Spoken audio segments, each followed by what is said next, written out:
Hello friends, welcome to my YouTube channel.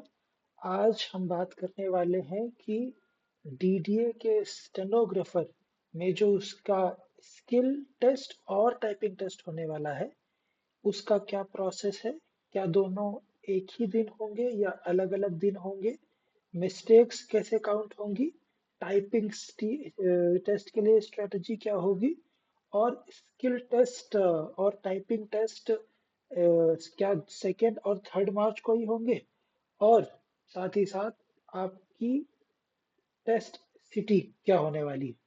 तो इस video में अंत तक बने रहिएगा ताकि आपके जितने भी डाउट्स हैं, मैंने कोशिश की है कि इसी वीडियो में उसके सारे जवाब दे दिए जाएं।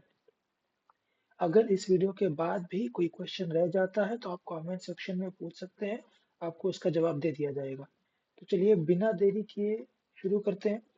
आप जब नोटिफिकेशन को देखेंगे तो आपको मिलेंगे इसमें, जब आप एग्जाम दे लेते हो तो उसके बाद आपको दो स्टेजेस यानी स्किल टेस्ट और टाइपिंग टेस्ट भी देने होंगे।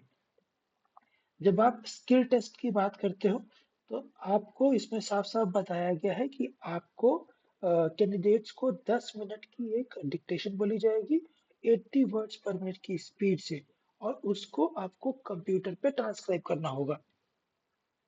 अगर आप स्टेनो का एग्जाम दे रहे हैं तो मैं समझता हूँ आपको पता होगा कि इंग्लिश का जब आप स्टेनो लिखोगे तो आपको 50 मिनट्स मिलेंगे कंप्यूटर पे ट्रांसक्राइब करने के लिए, और आप हिंदी जब करोगे तो आपको 65 मिनट मिलते हैं। आप दोनों में से जो भी स्टेनो लिखते हैं उसी के अकॉर्डिंग आपको टाइम मिलता है। ये मैं समझता हूँ आपको पता होगा, लेकिन फिर भी मैंने एक बारी बता दिया है। स्किल टेस्ट जब आप दे लेंगे तो उसके बाद आपको देना होगा एक टाइपिंग टेस्ट, जो कि क्वालिफाइंग इन नेचर है। सिमिलरली जो स्किल टेस्ट है वो भी क्वालिफाइंग इन नेचर है।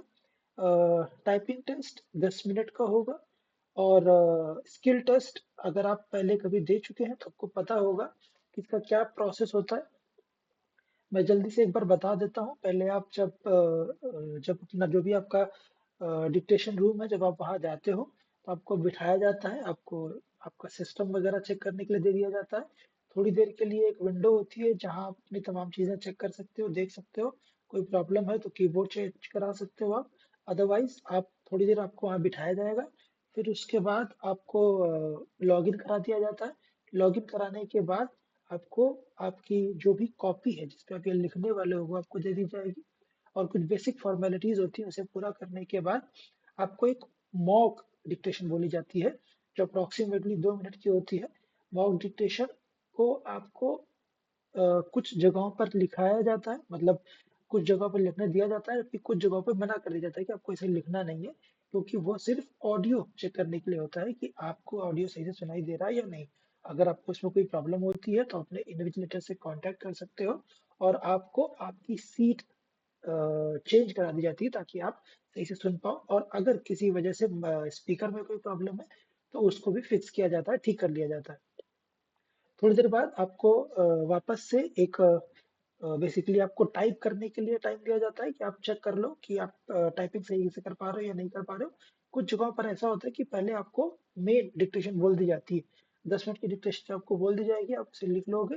फिर आपको 10 मिनट देंगे, आपको जो भी ठीक करना है या जो भी पढ़ना है आप कर सकते हो उसमें। फिर आपको टाइपिंग करने के लिए टाइम मिलेगा कि आप चेक कर पाओ कि आपका कीबोर्ड सही से काम कर रहा है या नहीं। वो भी 5 से 10 मिनट की विंडो होती है, 10 मिनट होता है ज़्यादा से ज़्यादा। फिर आप उसको करने के बाद आपको एक्चुअल जो ट्रांसक्रिप्शन टाइम है 50 मिनट इंग्लिश के लिए और 65 मिनट हिंदी के लिए, वो स्टार्ट हो जाता है। आपको तुरंत उसको ट्रांसक्राइब करना होता है। ये होता है आपका स्किल का प्रोसेस। स्किल कंप्लीट होने के बाद आपकी कॉपी ले ली जाती है और आप उसको कंप्लीट करके एग्जिट वेरिफिकेशन होता है और आपका स्किल कंप्लीट हो चुका होता है। अ, ये भी आप जानते होंगे कि अगर आप इंग्लिश में टाइप करने वाले हो तो टाइम्स न्यू रोमन आपका जो फॉन्ट होगा इंग्लिश के लिए, और हिंदी के लिए मंगल पे आपने प्रैक्टिस की होगी वही होगा। जब आप स्किल दे लोगे तो उसके बाद आपका टाइपिंग टेस्ट होगा। ये typing test qualifying in nature है, 10 मिनट का होगा और 40 वर्ड पर मिनट आपको टाइप करना होगा। बहुत सारे लोगों का ये क्वेश्चन है कि क्या जो टाइपिंग टेस्ट होने वाला है उसमें वर्ड्स हाईलाइट होंगे? और क्या वो ऑटो स्क्रॉल होगा या हमें खुद ही स्क्रॉल करना होगा? अगर हम सही टाइप कर रहे हैं तो क्या होगा, गलत टाइप कर रहे हैं तो क्या होगा? इस बारे में तो मैं आपको बता दूं कि जब आप टाइपिंग टेस्ट देने जाओगे तो इसमें भी आपको जो भी मैटर है वो आपकी स्क्रीन पे दिखेगा, और नीचे आपको टाइप करना होता है बेसिकली। जो भी आप टाइप कर रहे होगे वो हाईलाइट होता है, और साथ ही साथ अगर आपने सही टाइप किया है तो वो ग्रीन हो जाएगा टेक्स्ट, जो भी आपने टाइप कर दिया, और अगर गलत टाइप किया तो ऑब्वियसली रेड हो जाता है। तो इससे आपको पता चल जाता है कि आपने गलत टाइप किया या सही टाइप किया है। अगर आपने गलत किया है तो आप उसे बैक करके सही कर सकते हो। ये पूरा टाइम मिलता है। ध्यान ये रखना है कि आप कोई गलती ना करें टाइपिंग टेस्ट में। 40 वर्ड पर मिनट है तो आपको उसी के अकॉर्डिंग स्पीड भी मेंटेन करनी है और एक्यूरेसी भी, क्योंकि दोनों साथ में लेके चलेंगे तो ही आप 40 तक पहुंच पाएंगे। क्योंकि अगर आपकी एक भी गलती होती है तो उसे 10 टाइम्स काउंट कर लिया जाएगा। यानी अगर आप 10 गलतियां कर देते हो तो आपने 100 गलतियां कर दी। तो उसे सही करने के लिए आपको ये ध्यान रखना होगा कि अगर कोई वर्ड रेड हो रहा है तो आप उसे जल्दी से सही कर लें। उस सारे वर्ड जो भी आपने टाइप किए हैं कोशिश करें कि वो सारे ही ग्रीन रहें, ताकि अगर आप 40 की बाउंड्री पे भी हो, बॉर्डर लाइन पे भी हो, तो भी आप बाउंड्री पे होने के साथ साथ भी आप आगे हो। क्योंकि इसे सिर्फ क्वालिफाई करना है, आपको 50-60 तक नहीं जाना, इसका कोई मतलब नहीं है।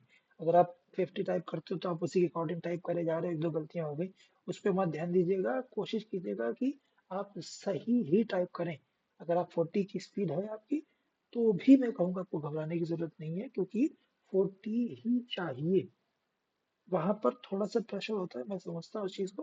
लेकिन अगर आप कंपोज होकर के, काम होकर के, कंपोज होकर के टाइप करेंगे तो आप अकॉर्डिंगली टाइप कर सकते हैं।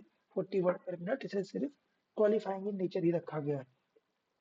अब आता है ये क्वेश्चन कि क्या स्किल टेस्ट और टाइपिंग टेस्ट दोनों सेम डे होने वाले हैं? तो नहीं, ऐसा नहीं होगा। क्योंकि इसके पहले भी जब स्टेनोग्राफर का एग्जाम हुआ है तो यही रखा गया है कि एक दिन आपका स्किल टेस्ट कराया जाता है और उसके अगले दिन आपका टाइपिंग टेस्ट कराया जाता है। तो आपका जो स्किल टेस्ट होने वाला है 2 मार्च को होगा, यानी 2 मार्च को होगा। और जो टाइपिंग टेस्ट होगा वो 3 मार्च को होगा। सिटी क्या होने वाली है तो मुझे लगता है आपको पता ही होगा कि ऑब्वियसली डीडीए का एग्जाम है, तो दिल्ली में ही एग्जाम होगा। और सेंटर भी आप जानते ही होंगे। अ, मुझे नहीं लगता कि इसको भी बताने की जरूरत है कि दो ही सेंटर में से ही किसी एक जगह आपको जाना होगा। और स्किल टेस्ट और टाइपिंग टेस्ट दोनों अलग अलग दिन होंगे। इनका प्रोसेस का होगा वो मैंने आपको बता दिया, टाइपिंग का प्रोसेस का होगा वो मैंने आपको बता दिया। टाइपिंग का भी एक बार ये शॉर्ट में समझा देता हूँ कि 2 मिनट के लिए आपको एक मॉक टाइपिंग दी जाएगी। आप टाइप करके चेक कर सकते हो कि आपका कीबोर्ड सही से काम कर रहा है। और उसके बाद 10 मिनट का ब्रेक होता है जिसमें आप अपना आराम से बैठ के थोड़ी देर रेस्ट कर सकते हैं, और उसके बाद 10 मिनट की एक एक्चुअल टाइपिंग होगी जिसमें आपको टाइप करके खत्म कर देना है। टोटल यही प्रोसेस होने वाला टाइपिंग टेस्ट का। स्किल टेस्ट का मैंने आपको बता ही दिया है। अगर इसके अलावा भी आपका कोई डाउट रहता है तो आप पूछ सकते हो। अब क्वेश्चन ये आता है कि जो स्किल होगा उसमें एरर कैसे काउंट होने वाली है? तो इसके लिए ये देखिए, डीडीए ने ही अभी इसी साल कुछ दिनों पहले एक नोटिस रिलीज किया था, और उसमें उन्होंने बताया था evaluation criteria for skill test for the post of stenographer grade D. इसमें आपको बताया गया कि अगर आप यूआर कैटेगरी से आते हो तो 7%, और अगर आप किसी रिजर्व कैटेगरी से आते हो तो आपको 10% जो आपकी मिस्टेक्स होंगी उनको इग्नोर किया जा सकता है। मतलब आपको इतनी गलतियां माफ है। अब फुल मिस्टेक क्या है, हाफ मिस्टेक क्या है, इसे भी एक बार समझ लेते हैं। तो अगर आप कोई भी वर्ड ओमिशन कर देते हो, या फिर कोई भी आर्टिकल, चाहे वो डेफिनाइट हो या इनडेफिनाइट हो, उसका ओमिशन कर देते हो, तो भी आपकी फुल मिस्टेक काउंट होगी। नहीं समझे? जैसे मैं ये कहना चाहूँ, जैसे मान लीजिए ये सेंटेंस आपको टाइप करना है, every omission of a word or figure including omission of a definite or indefinite article. अगर आपको यही टाइप करना है तो अगर आप कोई वर्ड मिस कर देते हो, मान लीजिए आपने ओमिशन मिस कर दिया, तो आपकी एक गलती हो गई। लेकिन अगर आपने सिर्फ पूरा लिखा और ये सिर्फ ये आ नहीं लिखा है, आ, या फिर ये वाला आ नहीं लिखा है, तो भी आपकी एक एक गलती हो गई। यानी अगर आपने सिर्फ ये आ छोड़ा है, एक गलती, ओमिशन छोड़ा है, एक गलती। मेरी बात समझ रहे हैं आप? अगर आपने दोनों आ छोड़ दिए तो आपकी दो गलती हो गई। तो अगर आप कोई वर्ड छोड़ देते हो, चाहे वो आर्टिकल ही क्यों ना हो, तो भी आपकी फुल मिस्टेक काउंट होने वाली। अगर आपने इसी पूरी लाइन में एक से ज्यादा वर्ड छोड़ दिए तो जितने वर्ड आपने छोड़े हैं वो सारे एरर काउंट होंगे। अगर मान लीजिए आपने ओमिशन, वर्ड, फिगर, इंक्लूडिंग ये चारों छोड़ दिए तो आपकी 4 मिस्टेक हो गई। अब बात समझ रहे हैं? तो अकॉर्डिंगली आपको ये बात ध्यान में रखनी होगी। फिर नेक्स्ट है, अगर आप किसी वर्ड का या फिगर का सब्स्टिट्यूशन कर देते हो, मेरा मतलब जैसे आपको लिखना है फॉर्म और आपने लिख दिया फ्रॉम, तो भी फुल मिस्टेक हो गई है। अगर जितने भी मिस्टेक्स आप वर्ड का एक्चुअली सब्स्टिट्यूशन करोगे वो सारे फुल मिस्टेक में ही काउंट हो रहे होंगे। आपको ये चीज ध्यान रखनी है। जैसे आपको लिखना था फॉर्म, आपने लिख दिया फ्रॉम, और फिर आप आगे बढ़ गए तो आपकी दो गलतियां हुई। एक ओमिशन की क्योंकि आपको लिखना था फॉर्म और आपने नहीं लिखा, और एक सब्स्टिट्यूशन की क्योंकि आपने फ्रॉम लिख दिया। तो दो गलतियां हो गई आपकी। इस चीज को बहुत ध्यान में रखना होगा आपको। Every addition of a word or figure or a group of words or figures not occurring in the passage, अगर आप कुछ ऐसा लिख देते हो जो कि सिचुएशन में था ही नहीं, आपने एक्स्ट्रा लिख दिया, तो भी वो एरर काउंट हो जाएगा। तो आपको इसे भी ध्यान रखना है कि अगर आपको किसी में डाउट है कि ये वर्ड आपको समझ नहीं आ रहा है कि आपने क्या लिखा है, तो आप स्किप करें उसे। क्योंकि अगर आपने गलत लिख दिया तो आपको ये ध्यान रखना होगा कि आप एक से ज्यादा गलती तो 100% कर रहे हो। क्योंकि एक तो वो हो जाएगा कि आपने ओमिशन किया, दूसरा आपने सब्स्टिट्यूशन कर दिया। ये बात ध्यान रखिएगा, और कोई एक्स्ट्रा वर्ड आपको अपनी तरफ से नहीं लिख देना है, वो भी फुल मिस्टेक में काउंट होगा। हाफ मिस्टेक क्या होगी? अगर आप कोई स्पेलिंग गलत लिख देते हो या कोई वर्ड का ओमिशन कर देते हो, तो भी वो हाफ मतलब कोई भी वर्ड, कोई लेटर का ओमिशन कर देते हो वर्ड में, तो भी जैसे आपको सपोज कीजिए आपको लिखना है सिंगुलर और आपने सिंगुलर में SINGLAR लिख दिया, यू नहीं लिखा, तो वो हाफ मिस्टेक काउंट हो जाएगा। आपको लिखना है ओमिशन, आप में से आपने 2 S की जगह 1 H लिखा, तो भी हाफ मिस्टेक काउंट हो जाएगा। लेकिन अगर आप कोई प्रॉपर नाउन या फिर कोई unfamiliar name, proper noun in the sense आप जानते ही होंगे किसी भी चीज का जो स्पेसिफिक नेम होगा, अगर आप वो गलत लिख देते हो, सपोज किसी का नाम आ गया, अगर आप वो उसकी स्पेलिंग गलत लिखते हो, तो वो कोई दिक्कत नहीं होगी, उसे गलती नहीं माना जाएगा, हाफ मिस्टेक भी नहीं माना जाएगा। या फिर कोई अनफेमिलियर नेम आ जाता है जो कि बहुत ही रेयरली यूज होता है, तो भी उसमें अगर आप स्पेलिंग गलत कर देते हो तो भी कोई गलती नहीं काउंट की जाएगी। अगर आप सिंगुलर नाउन की जगह प्लूरल लिख देते हो या प्लूरल की जगह सिंगुलर लिख देते हो, तो भी आपकी हाफ मिस्टेक होगी। यानी अगर आपको लिखना था, सपोज कि जब आपको लिखना था टाइप और आपने लिख दिया टाइप्स, तो हाफ मिस्टेक है। या टाइप्स लिखना था और आपने लिख दिया टाइप, तो भी आपकी हाफ मिस्टेक है। जो भी कैंडिडेट्स उसके अकॉर्डिंग आपको लिखना था तो आपने कोई और वर्ड लिख दिया या कुछ छोड़ दिया प्लूरल या सिंगुलर के अकॉर्डिंग, हाफ मिस्टेक में काउंट हो जाएगा।